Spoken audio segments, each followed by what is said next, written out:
Hi guys, welcome to the second painting tutorial that I've decided to start piecing together. In the first video I finished off this gold crest here, and I said that I would show you how I painted gemstones in the next video. So here we are. Now it's worth remembering, or worth noting rather, that although I'm painting them red, this same technique can be used with any colour really. All you're going to need is a base coat, a darker shade, so a dark red, dark blue for example, a mid-range colour, a highlighting colour. So for red I would use orange, for blue I would use sort of a teal, and for green I would mix in a little bit of yellow to my mid-range layer. Now, as these gemstones on this crest are quite small and it might be a bit difficult picking up on what I'm doing, I've thrown a bit of green stuff on this cork here, painted it red to try and more accurately show you what I'm doing.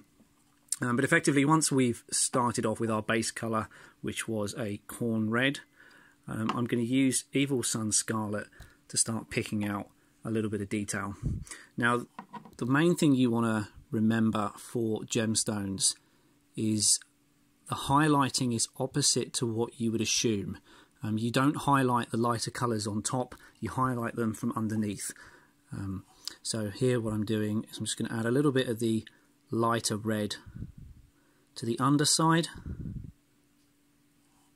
while the top of the gems are still the darker shade. So to show you on this one here, we're going to highlight the underside, and you want to make sort of curled brush strokes.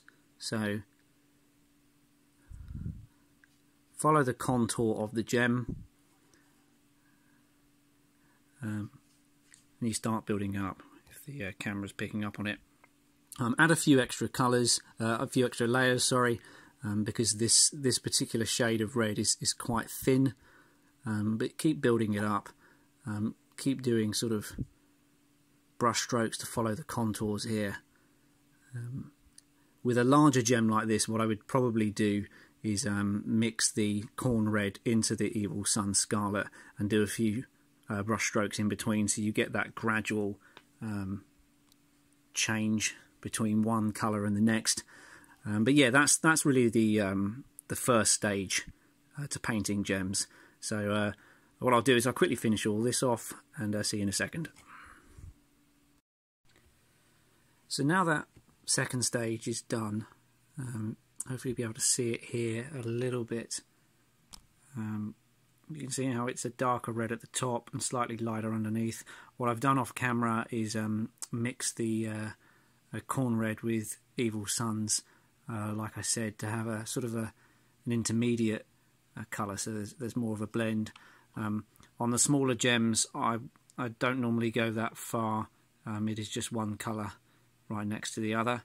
Now the next stage is to add a little bit of highlight, again remembering to highlight the bottom of these gems. Now I'm using Trollslayer orange, and effectively all we're doing is again following the contour, but doing fairly minimal lines underneath the gem.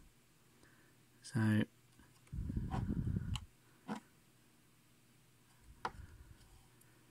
again, if you need to do a few layers just to build the colour up, that's fine. You can throw in a few random lines as well into the gem. Very simple stuff. Again, with the smaller gems, it's just a case of very gently going underneath, like so.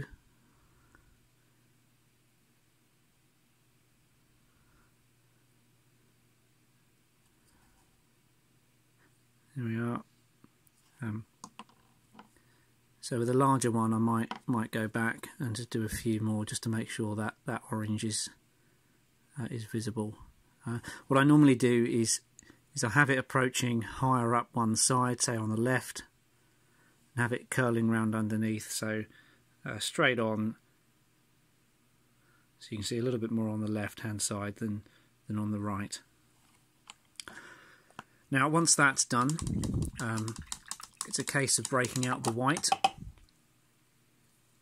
Now this is a very, very simple stage. All we're doing is adding a tiny, tiny splash of colour to the top of these gems. So with the little ones, all I'm doing is on the dark red side, normally in the top left, I'll do a tiny dot of white. Just there. As you can see, I've done 3 dots there. On a larger gem, you have a little bit more creativity than just the single dot. What I would probably do is do a dot followed by a fairly sort of cartoonish line, just to highlight the top like that. So let me quickly do the dots on the smaller gems. So this brush is almost at the end of its life, but it still has a point to do these small dots. But I do need to invest in a new brush really for fine detail.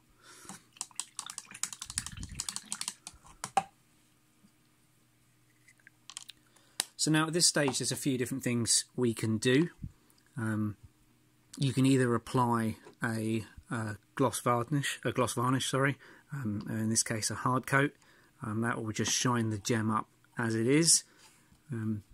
What I like to do is add a wash, and what I use is not Citadel paints, but it's a Tamiya clear red. Now you can just about see the name here. These pots suffer with the same sort of design flaw as the old screw top Citadel pots, whereas if you get too much paint around, they're almost impossible to undo, hence why the label's been removed here. So I've had to put it in some vice grips. You also get them in clear green and clear blue, so you have that sort of scope if you are doing the blue and green gems. Coincidentally, this Tamiya clear red is an excellent paint for blood. Really does dry, glossy and very sticky looking. So you can see it here. Now it's got a bit of a smell to it. And it is quite thick, so you don't need a huge amount of it. And all I will do is just cover the gems. Now this has the benefit of glossing, as well as blending the previous shades together. So as we go on and paint all of these, make sure the camera's picking up on it. So obviously the paint is wet, but you can see just how shiny they are. To use the larger gem as an example, so it shines it all up as well as blending those colours together. It also turns the white into more of an orangey colour. So now that the Tamiya clear red has dried, the layers that I've put in are a little easier to see. So you can see at the top of the gem, it's a bit darker than the sort of orange at the bottom. And again, hopefully with this you can just about see the sort of diagonal lines I've put in. Now I've gone back over the white from the previous stage, although I've allowed a little bit of the old white dot, which is now more of an orange, to show just next to it. It's almost impossible to see on my camera here, but it's worth bearing in mind if you're doing this. Now a gem this size is going to be fairly uncommon when you're painting your models. This is purely done just to show you the technique, but when we look at the when we look at this Stegodon's crest, you can see how those gems really do shine in the light, and you can just about see, if I try and focus in there, how the tops are a little darker than the bottom. As I said at the beginning, this technique can be used with various different colours. So again, blue, green, purple. Yellow is slightly different. I've not really found a technique like this for yellow, because the darker shades end up looking brown. So when I figure that out, I'll make sure I let you guys know. In the next video, I'll be looking at how I do my rust, as well as how I do black armour. So look out for those. Hope you've enjoyed it, and I'll see you in the next video.